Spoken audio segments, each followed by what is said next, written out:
नमस्कार, मैं मुकेश पंडित। देश के युवाओं को लेकर है तो मुद्दा तो उठेगा। मुद्दा उठाना लाजमी है। जब मुद्दा देश के युवाओं के भविष्य को लेकर है तो मुद्दा उठेगा। जब मुद्दा 24 लाख युवाओं के भविष्य का होगा तो मुद्दा उठेगा। नीट इंट्रेंस एग्ज़ाम को लेकर जैसे ही नीट इंट्रेंस एग्ज़ाम का रिजल्ट सामने आया, सबसे आश्चर्य की बात तो यह है कि 67 छात्रों ने टॉप किया है। उससे भी बड़ी आश्चर्य की बात यह है कि एक ही परीक्षा केंद्र से 6 लोगों ने टॉप किया। और छात्रों का तथा घर वालों का यह भी सवाल है कि 720 में से 720 अंक और 720 में से 718 और 719 अंक कैसे आ गए। यह घोटाला, यह धांधली है क्या? इससे बड़ी बात यह है कि इस एग्ज़ाम का रिजल्ट आने के बाद मीडिया रिपोर्ट की माने तो 3 छात्रों ने आत्महत्या कर ली। सबसे बड़ी आश्चर्य की बात यह भी बात है कि क्या रिजल्ट के परिणाम 14 जून को आने थे, वह 4 जून को क्यों आए? क्या सरकार को पहले से ही पता था कि इस तरह की धांधलीबाजी, घोटाले या बेईमानी हो चुकी है कि 4 जून को एग्ज़ाम का रिजल्ट आने से चुनाव के नतीजे के कारण दब जाएंगे? मीडिया रिपोर्ट के अनुसार जिन 3 छात्रों ने आत्महत्या की है, क्या उनकी जिम्मेदारी सरकार लेगी? एक छात्रा ने फ्लैट से कूदकर सुसाइड कर लिया। एक दिन पहले रिजल्ट आया था। कम नंबर आने को लेकर तनाव में थी। नीट में 3 प्रयास में भी सफल नहीं होने के कारण ट्रेन के आगे कूदकर एक युवक ने आत्महत्या कर ली।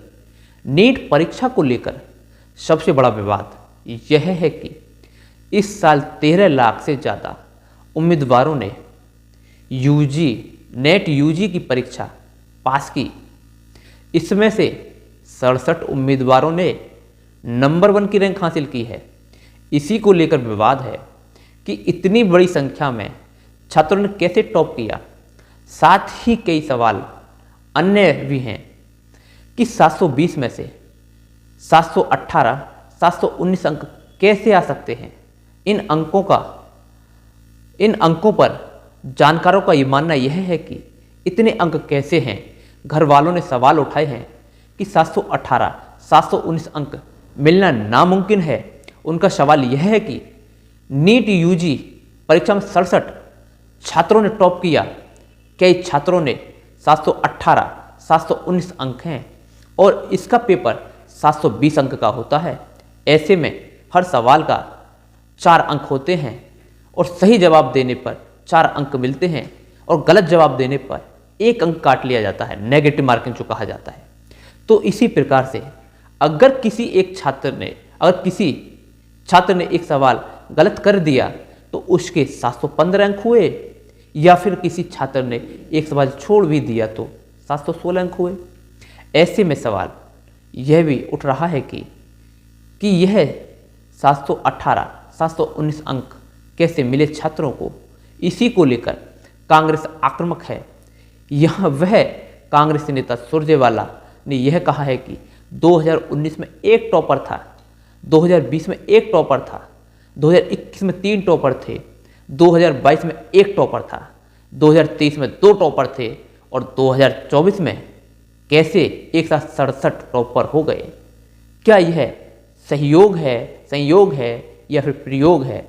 दूसरा सवाल, 67 टॉपरों में से 44 टॉपर ऐसे हैं जो एक ग्रेस के आधार पर उनके सवाल का जवाब ही गलत था, जो कि एक सवाल के 2 आंसर थे, ऑप्शन ए और ऑप्शन बी सही कर दिए गए।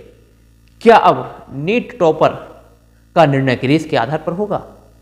नीट 2024 के टॉपर्स की लिस्ट है। इसमें सीरियल नंबर 62 से लेकर 69 तक के नीट रोल नंबर, वही स्टूडेंट के नाम में कोई सरनेम नहीं है। 720 में से 720 मार्क्स नंबर एनटीए को इस पर सफाई देनी चाहिए। एक्सपर्ट ने कहा नीट में 720 में से 716 नंबर मिल सकते हैं, पर यहाँ 719 और 718 कैसे मिले? नंबर देने में कौन सा गणित लगाया गया है। इसके बाद एनटीए ने एक नोटिस जारी किया। इसमें लिखा गया है कि कुछ बच्चों ने परीक्षा में टाइम लॉस की दिक्कत उठाई थी, जिसके मद्देनज़र उसे ग्रेस मार्क्स दिए गए। इसलिए नंबर 718 और 719 भी हो सकते हैं। जय हिंद, जय भारत, वंदे मातरम।